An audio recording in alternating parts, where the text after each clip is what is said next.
緑が豊かなハワイでは農業も盛んな感じがしますが、なんと食料の8割以上を輸入に頼っているんだそうです。そんなハワイで今新しい農業が注目されています。バーティカルファーミングと呼ばれる都市型農業です。ここはホノルルのカカアコ地区。ワイキキに近いことから高級コンドミニアムが立ち並び、街のあちこちに描かれた個性的なウォールアートはインスタ映えするスポットとしても人気です。そんな市街地の一角で垂直農法に取り組んでいるのがメトログローハワイという会社です。This is Metro Grow Hawaii, and we're an indoor hydroponic farm. So we're actually in the upstairs mezzanine of a small warehouse building in Kaka'ako, Hawaii. And we grow our crops, mostly leafy greens, lettuces, microgreens, in two kinds of hydroponic methods. We use our traditional hydroponics, which is a flood and drain system. So water goes up and down in our trays. And we also do a variation called aeroponics, a little bit more unique operation in which the roots of the plants are misted with water periodically, so they don't just sit in water all the time as in traditional hydroponics. ハイドロポニックスは水に肥料を溶かした培養液で植物を育てる栽培方法で、日本では水耕栽培や養液栽培と呼ばれています。そしてマイクログリーンは発芽して1週間から3週間くらいしか経っていない若芽の野菜で、栄養価が高いことで注目されています。And so again, these are our flood and drain trays. So again, we try to stay and use mostly materials and not use too much soil. Just the cost and the hassle of bringing in potting mix or soils. So we grow most of our microgreens on this mat material. It's kind of green with algae, but it's just a fiber mat, some natural fibers, so it is compostable. And then we grow them on plastic racks, and the roots just hang down into the water below. So what happens is there's a timer and a pump associated with the system.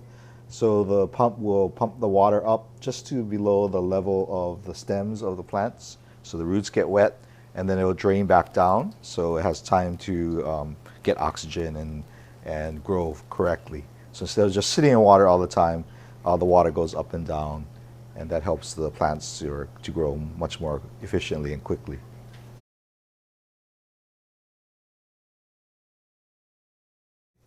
On these two racks here, we have more microgreens, and these are the microgreens that we're trying to grow aeroponically. So we try both methods. For most of the microgreens, because they're such a young stage, the hydroponics works fine. We find that some of the other crops, like the lettuces, seem to grow better in the aeroponic systems. But the microgreens grow fine in either system. So we're just trying different ways of growing. So aeroponically here, we're still doing the same thing with the microgreens. Once again, we have the mat on top of these racks, and then we roots hang down into the tubs, and then there are spray misters at the bottom of the tub that will go off every 5 minutes and keep the roots nice and moist. Okay? So again, maximum oxygen exposure for the roots to grow really quickly. Can you try spray? Yeah.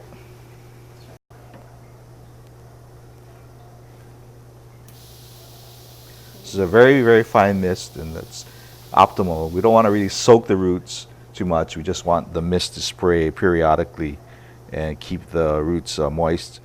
That also minimizes the amount of fertilizer solution that we have to use, and hopefully optimizes the uptake of the plant's roots of the nutrients. Over here, we're cleaning out some of it now. So it's not a lot growing right now, but this rack here contains our edible ice plant. So this is a really unique crop that's actually a native of South Africa, but we got some of the samples here actually where they were growing it in Japan. They, I think, market it in Japan as tsuburina. But it's a kind of a desert adapted plant, so its unique characteristic is that it can grow in very salty water. So maybe not quite ocean water, but brackish water or desert conditions that have a lot of saline salt in the soil. And what happens is if you look real closely on the stems and leaves, you can see what look like ice crystals, and that's why they call it ice plant. And so these crystals are actually cells on the very surface of the plant that accumulate salt water and help the plant to take the salt away from the growing areas so the plant can keep growing even though there's a lot of salt in the environment. And so it's a really good addition to a lot of different dishes. Goes really well with seafood. So here in Hawaii, you can find it at some sushi bars or with poke.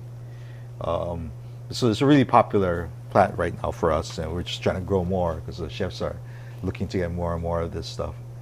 And this is one that's really uniquely suited for our hydroponic systems. Since it does like salt and can accumulate salt, we can actually add salt to the hydroponic solution to give it even more flavor, something you probably couldn't do in a field situation. このように革新的な農業でハワイの食を変えようとしているケリーさん。同じカカアコ地区でより広いスペースのファームに移転しようとしています。So this is going to be our new facility. The space that we just came from is about 800 square feet, and so we kind of outgrown it. We sell everything that we can grow in there, so we figured that there's a demand for additional vegetables and space. So we've gotten this space. It's 2,000 square feet instead of 800. It's quite a bit bigger. And we've done a lot of different renovations here based on some of the information that we've gotten from being in the old space now for about 4.5 years. So we've tried to make improvements to make sure they can grow even more productively and also more efficiently and keep our expenses down. So some of the design features you're going to see here is we've created 4 separate grow rooms. So this is one small one right here. And so just small enclosures in which we can put the racks. And the nice thing about having the separate rooms is that they're all individually air conditioned. So each one has its own thermostat. So we can do different temperatures based on the needs of the plant.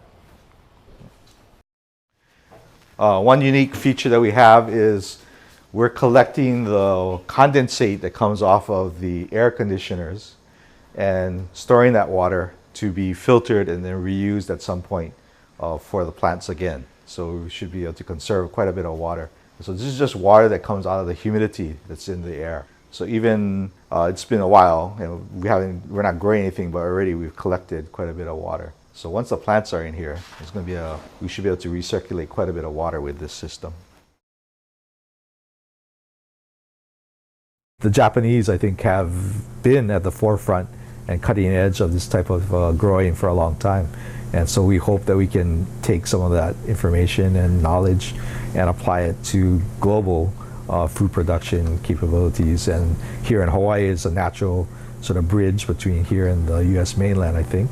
And so we hope we can continue to develop that partnership and foster that relationship to expand our business here and beyond.